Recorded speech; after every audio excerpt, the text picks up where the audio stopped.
400 million, 35%, half. These numbers may not mean anything to you right now, but what if I told you that according to the CDC, 400 million people are infected by dengue fever each year? 35%? That's the annual average number of crops that the INRI estimates is lost to agricultural pests annually. Half? No, it's not the probability of winning a coin toss. According to the New Yorker, researchers estimate that mosquitoes are responsible for almost over half the deaths in human history. Good afternoon, my name is Jana Suarez, and this is Katharina Weber. We are researchers here from Oxitec studying how to control dengue fever and agricultural pests. We know that you're here because you're interested in learning about the health and environmental problems that affect our nation today, and we are here to explain to you about the problems as well as Oxitec's solutions. We hope by the end of our presentation you will learn about the history of Oxitec, the problems and the solutions that Oxitec has developed, as well as a product timeline for our future. And now Katharina will explain the history of Oxitec. So what is Oxitec? As you may have read in the New Yorker, Oxitec stands for Oxford Insect Technologies. As our Oxitec website describes us as an Oxford biotech research company studying dengue fever and agricultural pests, and we're trying to find an effective way to deal with these problems. So what exactly is dengue fever? According to the Nature journal, the most common species of mosquitoes that spreads dengue fever is the species Aedes aegypti. And according to the CDC website, over 400 million people are infected annually with dengue fever, and there's currently no treatment to treat dengue fever or any vaccines to prevent it. So now, what is Oxitec's solution to this? Currently, as I mentioned, there's no treatment for dengue fever. And we have developed 3 genetically modified mosquitoes to decrease the population of Aedes aegypti with strain diversity to battle both the American and Asian strain. Here at Oxitec, we also study agricultural problems such as agricultural pests.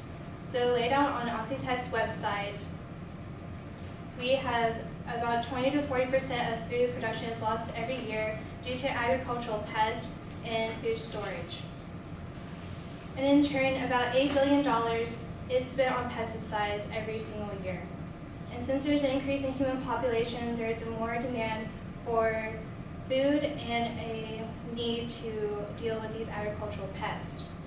So what is Oxitec's solution to this agricultural problem? Currently, as laid out on our website, we have developed 5 genetically modified agricultural pests. And these pests are currently more sustainable than pesticides. As laid out on the New Scientist journal, this species-specific target is more sustainable than pesticides.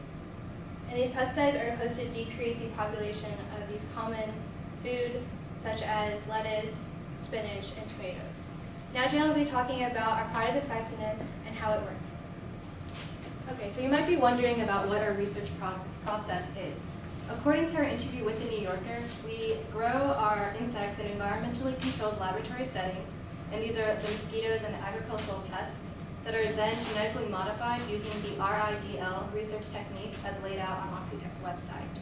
What this means is that we take the male insect and we insert a lethal gene into its genotype, and then release that insect into the wild to mate with females of the same species.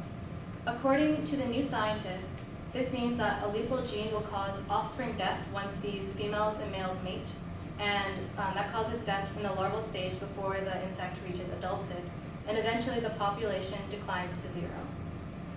According to this infographic, that is laid out on Oxitec's website, it is the future of our products. And the pink ballworm is a moth that is an agricultural pest of cotton. The USDA has evaluated it in 3 years of trials and has found it to be safe. And so since then, it is in our commercial release stage, which means that 15 million of these genetically modified moths have been released into the wild with no harmful effects on the environment, and it has actually been helpful. And so our next stage is to look at Aedes aegypti with OX513A, that strain of genetic modification, and move that into the commercial development stage. In conclusion, we hope that today you learned about Oxitec as a research and development company in biotech. We hope that you learned that, according to the CDC, dengue fever is a very big health problem, and that Oxitec offers solutions such as 3 genetically modified mosquitoes and 5 genetically modified agricultural pests to combat both the health and agricultural pest problems. And finally, we hope that you understand, as we laid out from Oxitec's website, our product promises for the future. And now, thank you so much for attending our presentation, and we'll be happy to answer any questions.